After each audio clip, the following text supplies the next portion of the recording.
That is way too much excitement. Son of a bitch. I mean, this is all fun for you guys, but I gotta fucking work here.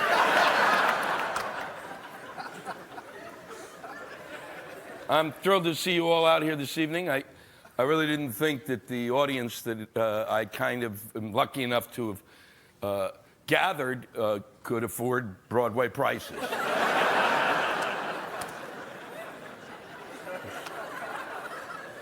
It really is nice that people are actually coming out to see me now. I'm kind of, I'm amazed, and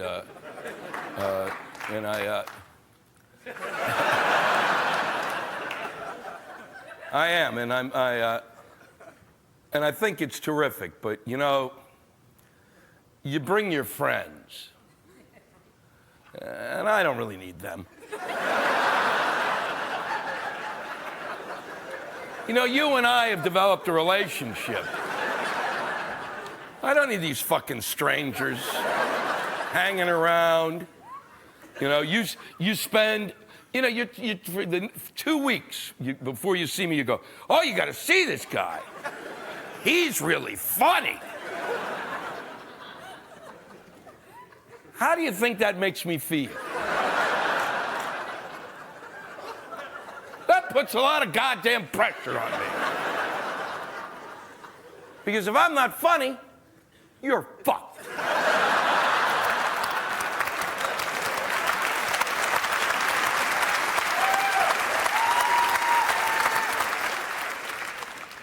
It was a really special winter, wasn't it? If you're a fucking moose. If you got fur on your nuts, it's been a fucking festival.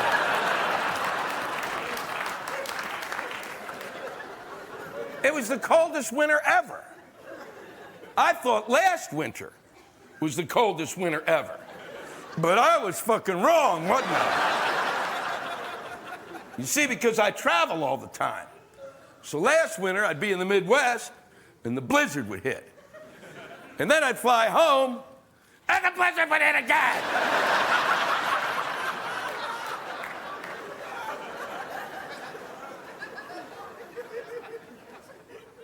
But it has been way too cold this winter on the East Coast. I mean, it's the temperatures have been ungodly. Where the fuck is global warming when you need it? I think the people of this city should literally every day have been on the streets with aerosol cans.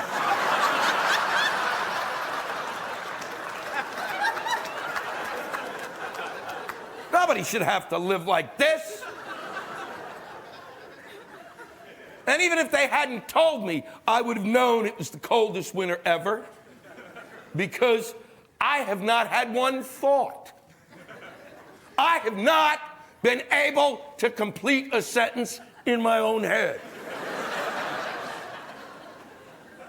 I find myself walking around going, you know what I should really... Fuck, it's cold!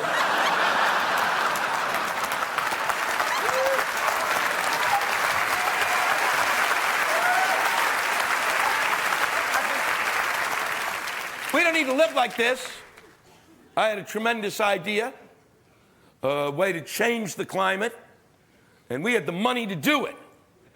Just a few years ago, our country had the largest surplus ever, $2 trillion. And now, just a few years later, we have the largest deficit ever, $3.5 trillion. That means we went through $5.5 trillion in just a few years, and nobody explained where the fuck it went. If we actually went through $5.5 trillion, you know what? Each one of us should have gotten a goddamn coupon. For shoes or a coat or whatever you need.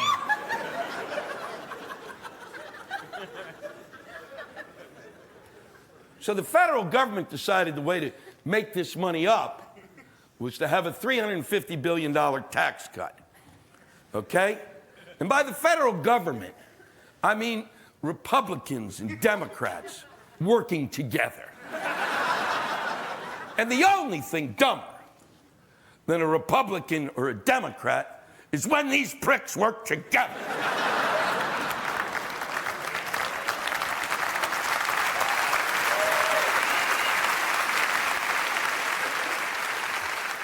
We have a two-party system.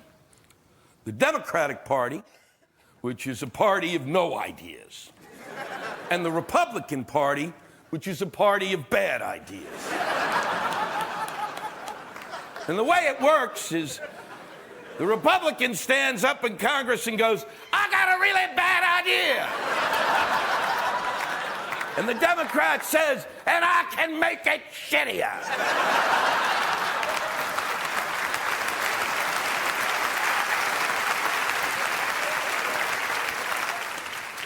These guys believe that a $350 billion tax cut will stimulate the economy. And they're full of shit. Because they don't know what stimulates the economy. The economy goes up, it goes down, it goes up, it goes down, it goes up, it goes down. Nobody knows why the fuck it happens. And I know this because I took economics. And I'd explain it to you, but I flunked that course. Not my fault. They taught it at 8 o'clock in the morning. And there is absolutely nothing that you can learn out of one bloodshot eye.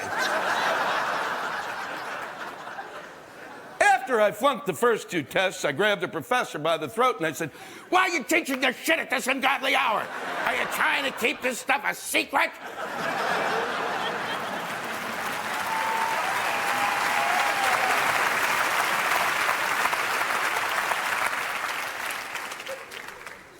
So they come up with a $350 billion tax cut at a time in which every city and every state that I've been through is broke.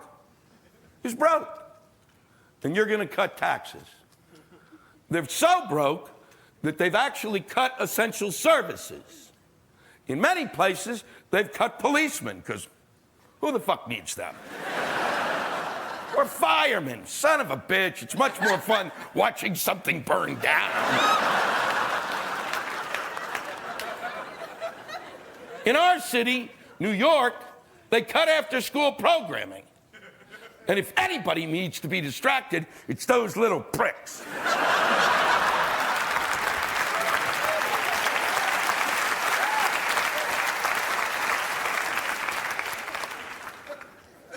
So I said, you know, if you're going to cut after-school programming, it seems to me the least you could do is give each one of those kids a knife. And they could whittle. They could whittle. And sell their crafts at the fair.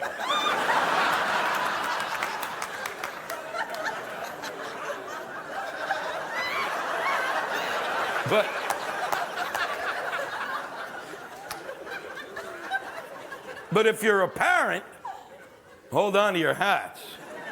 The federal government is going to give you $400 for each child you have. So if you've got 1,000 kids, you're on fucking easy street. You might want to start adopting 50 at a time. Just pick some up off the street and take them home with you. $400. That's where you go. What's the federal government thinking? I mean, what do congressmen's children eat? Mites! All $400 does is remind you how fucked you are. You'd have been better off if your congressman just came to your door and pissed on your foot.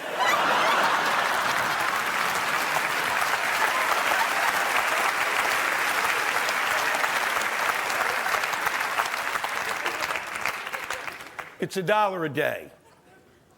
$1 a day. You know how to stretch that kind of money? Put your kid in a box and send him off to a Sally Struthers country, where $1 goes a long fucking way. And he can have all the dried milk he can choke down.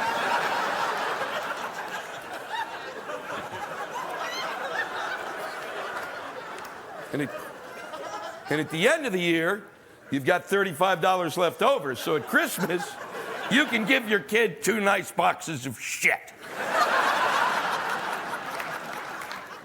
See, what I think you logically do with instead of having a $350 billion tax cut, what you do with that money is do a public works project. See, what that is you pay a lot of people to build something, okay? And that way you employ people who are unemployed. And then they get money, and they spend it, and that stimulates the fucking economy too.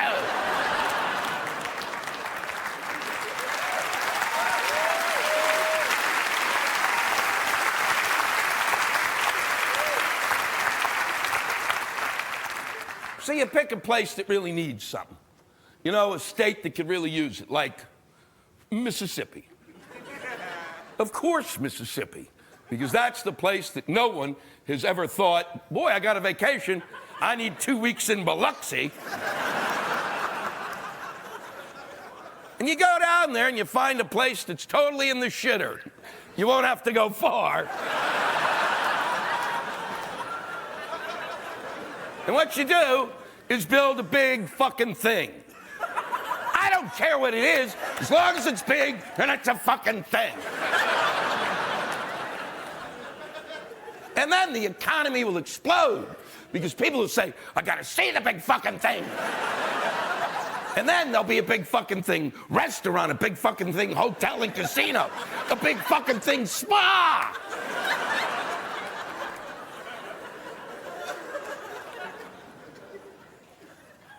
See, what I felt they should have done for our first public works project is build a giant wall across the entire border of Canada. Because that's where the cold air comes from.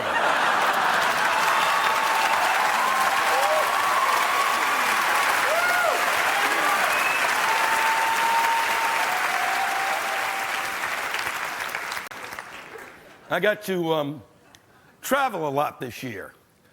I got to get out of the country, which was really great. And you know, it would have been nice if our president, when he was young, had some intellectual fucking curiosity, and he'd gotten out of the country too. I was shocked to discover that he never even went to Canada. How's that possible? Even drunk on a bet, you make it to Canada.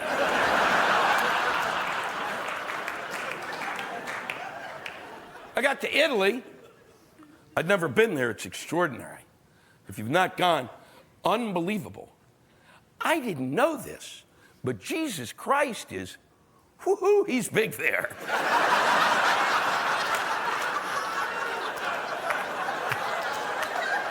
Everywhere I turn, there's Jesus, there's Jesus, there's Jesus, there's Jesus, there's Jesus.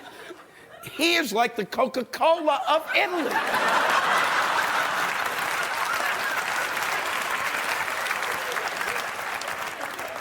And I'm Jewish, and I have to say, after 3 weeks there, I started to think he might be the real thing.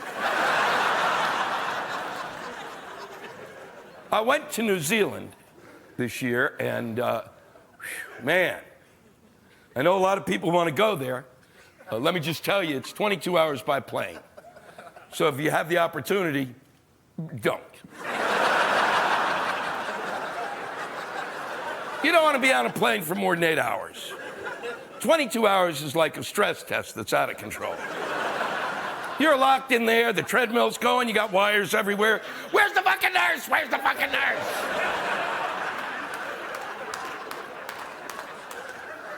You want to know what it's like to be on a plane for 22 hours?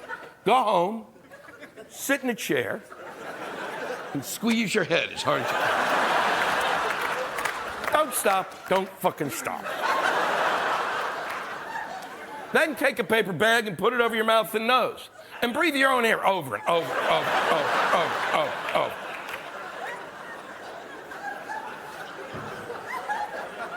Now, they say, you know, that you should fly first class. Well, that doesn't fucking help. So the chair is comfortable. You're still squeezing the fuck out of your head. And if you're in coach, kill yourself.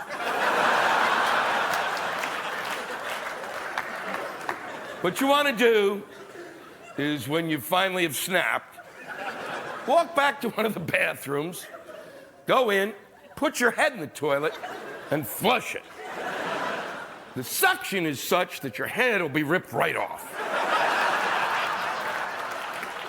But you're better off, literally, traveling with your head in toilet water than spending more than 8 or 9 hours in coach.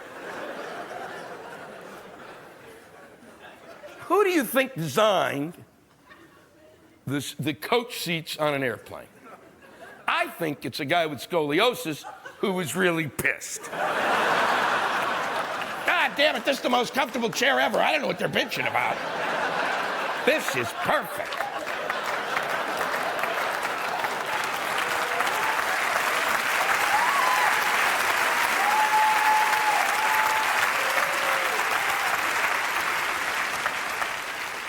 What they should do, I think, is take all the coach seats out of the planes and give everybody a 5-foot stick. That way you can sit wherever you want. You just take it, shove it up your ass, spin around. When you get bored, then after 12 hours, you can just beat the shit out of each other. The airlines try to distract you. They bring you food, liquor, food. Cognac. They offered me cognac. I didn't even drink cognac, so I said, fire that son of a bitch up and throw it at my head.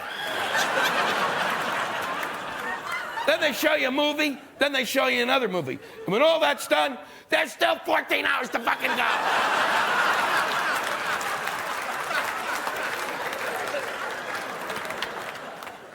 If the people of New Zealand want to be a part of our world, I believe they should hop off their islands and push them closer.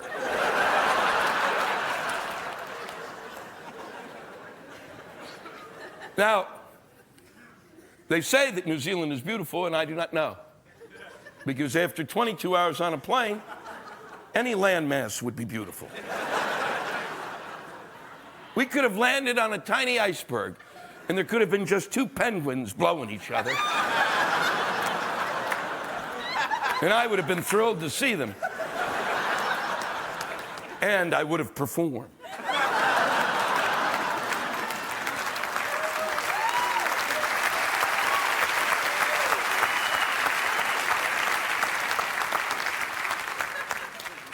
The most important part of travel is when you come home, because that's when you see your country with new eyes.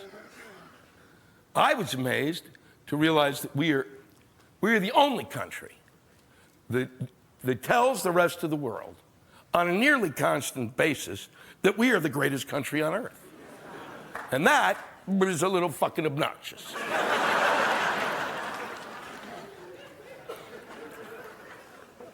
And I know it's obnoxious, because if you were in an office and there was someone there who came in every day and said, I'm the greatest fucker here, and you sniveling shits would die without me.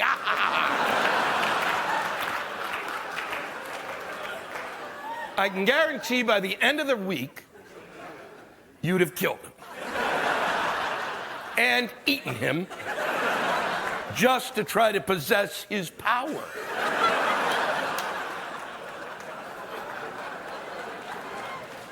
The amazing thing is there are people who've never left this country who talk about the fact that we're the greatest country on earth.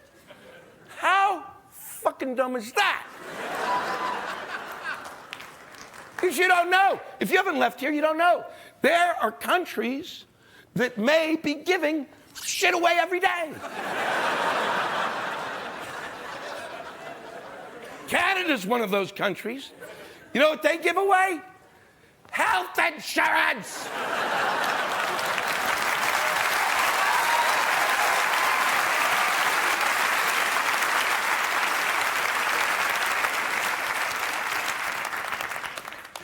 And we don't have national health insurance. And if any country needs it, this one does. Because this country is more obsessed about its health than any other country on earth. We're completely obsessed about our health. We're obsessed so much about our health that we worry about it. And when you worry about your health, you're fucking gonna get sick, aren't you?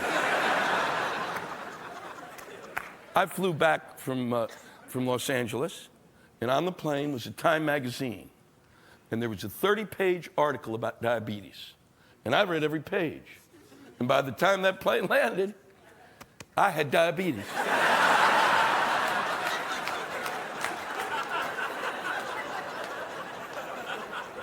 And for all we study about health, we know nothing.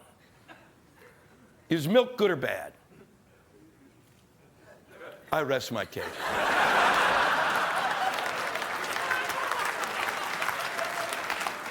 You don't know.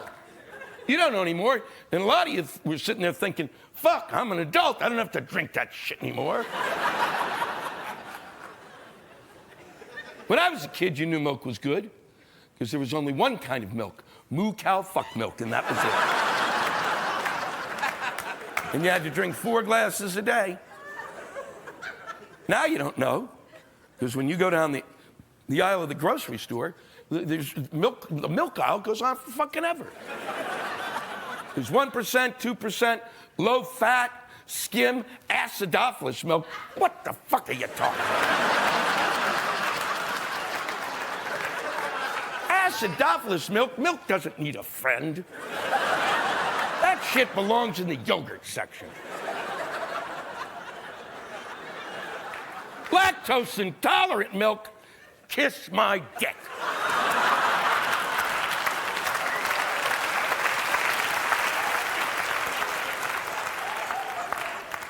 If you're lactose intolerant, you can't drink milk. So what's in the fucking carton? Get it out of there. Get it away from my milk. It is talking to my milk and making it feel bad about itself.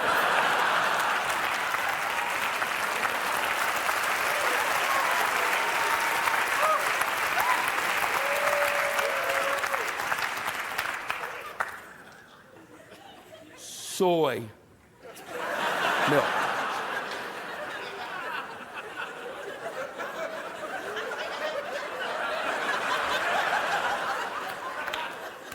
Beyond belief, I was in Los Angeles, and I ordered some coffee, and they said, would you like whole milk, skim milk, or soy milk? And my fist stopped right in his face.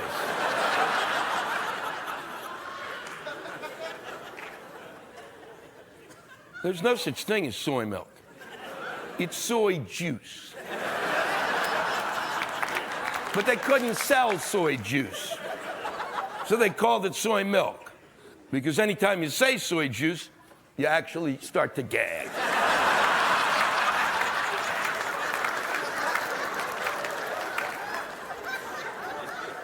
And they put soy milk in with my moo cow fuck milk.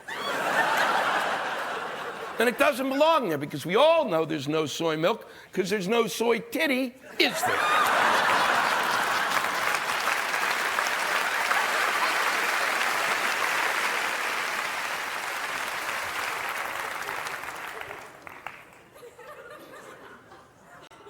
We care so much about health that during the last 25 years, we destroyed water.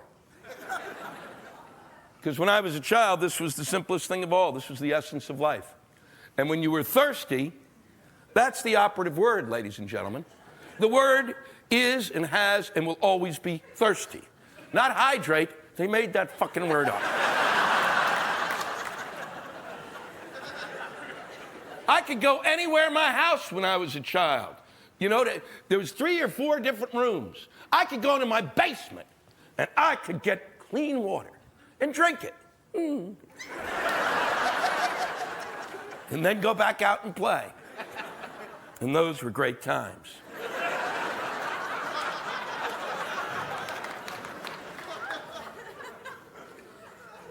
But then we decided every town and every village which had the water coming to it, and all they had to do was clean it.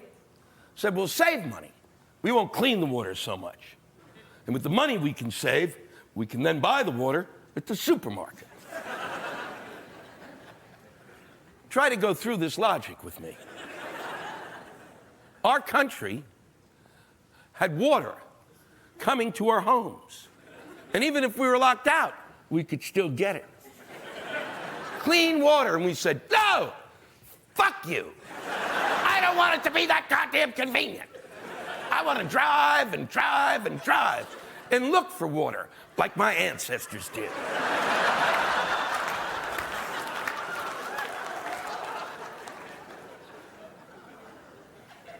So we now buy water from Coke and Pepsi. Because when I think clean water, oh yeah, I fucking think Coke and Pepsi. The water that they sell is actually so shitty, they won't put it in Coke and Pepsi. And that's not funny, because it's fucking probably true. Aquafina? I think it means the end of water as we know it.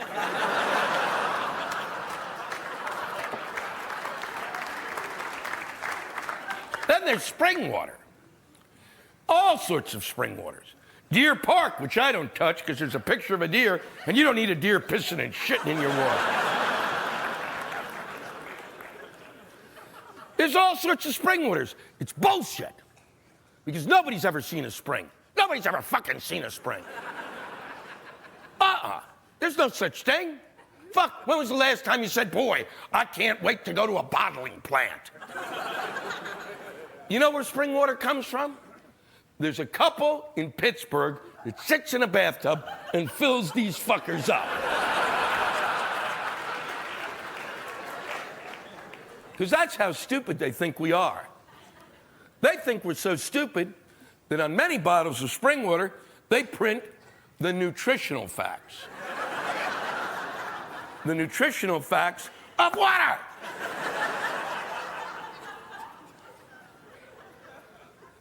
How dumb do they think we are? It's as if they believed that we fell asleep on a nuclear reactor and our brains had melted and we are now nothing more than meat with eyes. I wonder how many calories are on water. Let me look.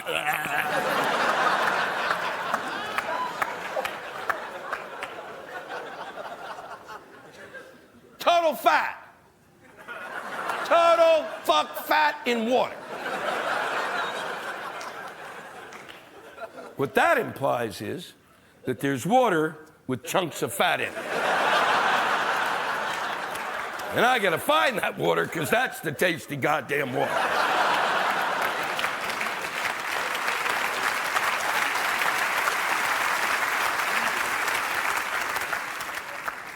And if that weren't enough, they print next to the calories and the total fat, all of the zeros that are there, they print the percent of our daily requirement. If they think we're that stupid, the labels on spring water should just be written in crayon, with the R reversed, and a finger like this.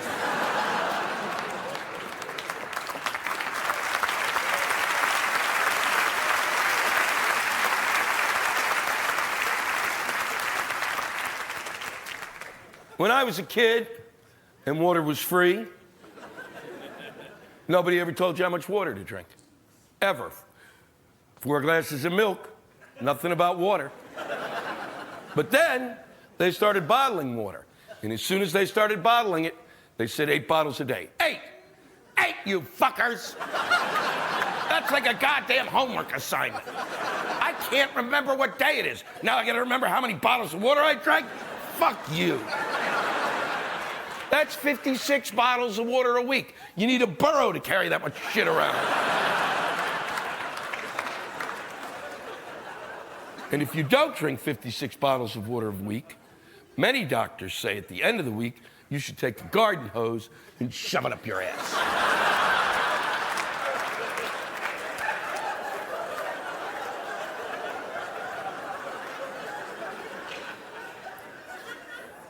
Here's the kicker. You're going to love this. Scientists have begun to experiment to find out the effects of water on our system. And guess what? We're probably drinking too much water. And by the sound of your reaction, I realize that some of you are fucked. You've been scarfing this shit down. You've been yelling, look at me, look at me. My pee has no color.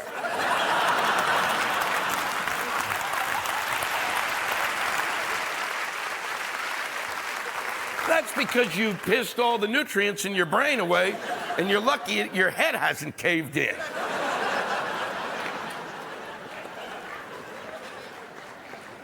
There are people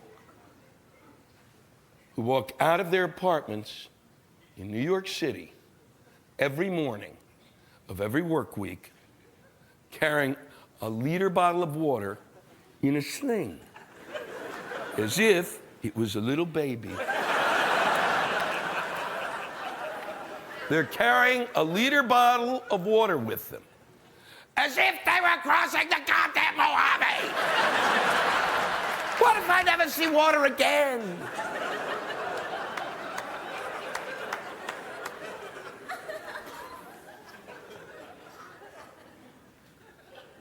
The bottom line is that nobody knows. Nobody knows shit about health. I know this because there was an article written a few years ago about a gentleman living in the Bronx, the oldest man living in New York, 115 years old, living by himself, having no health problems, getting around without any trouble whatsoever, mentally clear. And they asked him what his diet was, and he said that from the ages of 90 to 115, he'd narrowed his diet down. And it now consisted of bread fried in fatback and 3 gallons of Thunderbird wine a week.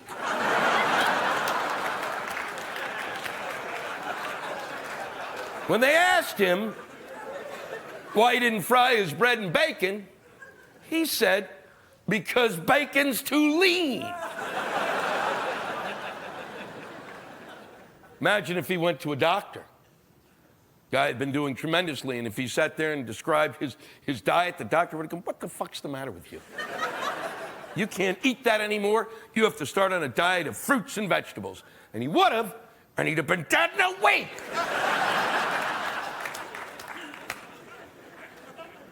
Because they don't know. They try to come up with these general rules of health. And they can't do it. It's impossible to do. Because everybody's health is different. What's good for one of you will kill the person sitting next to you. Every one of you has a health that is unique and totally different from everybody else.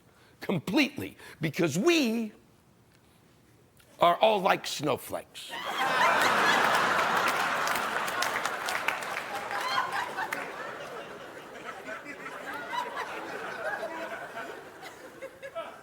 I've thought of 2 general rules of health, and I think these actually work. The first is, the good die young, but pricks live forever.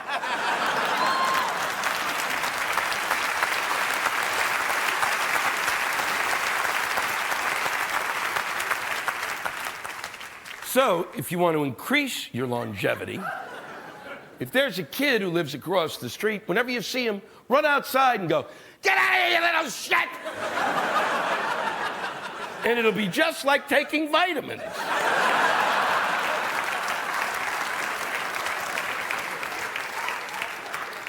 The second is, if you masturbate 20 times a day,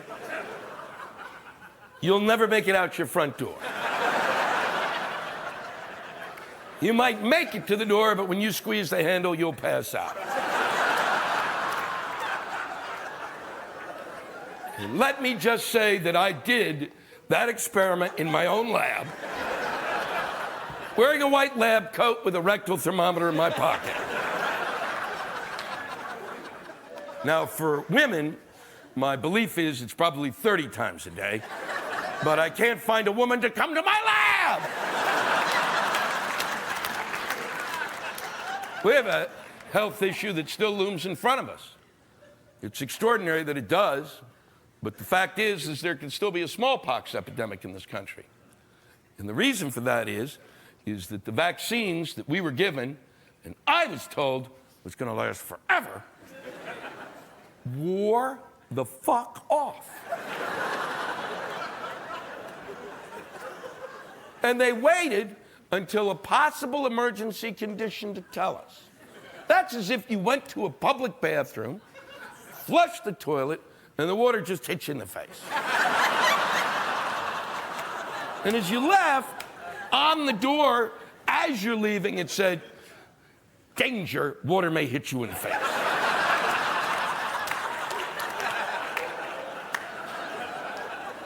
I can't believe it wore off.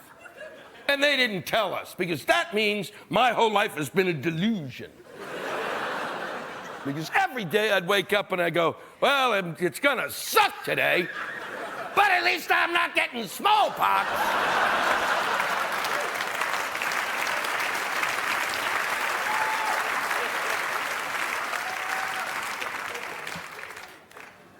If I get smallpox, I will file suit against my government, because they took me out of a very important class to get that vaccine.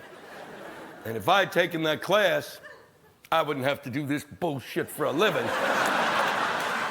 I'd have a real job, like with WorldCom or Enron or Tyco, Global Crossing, Adelphia.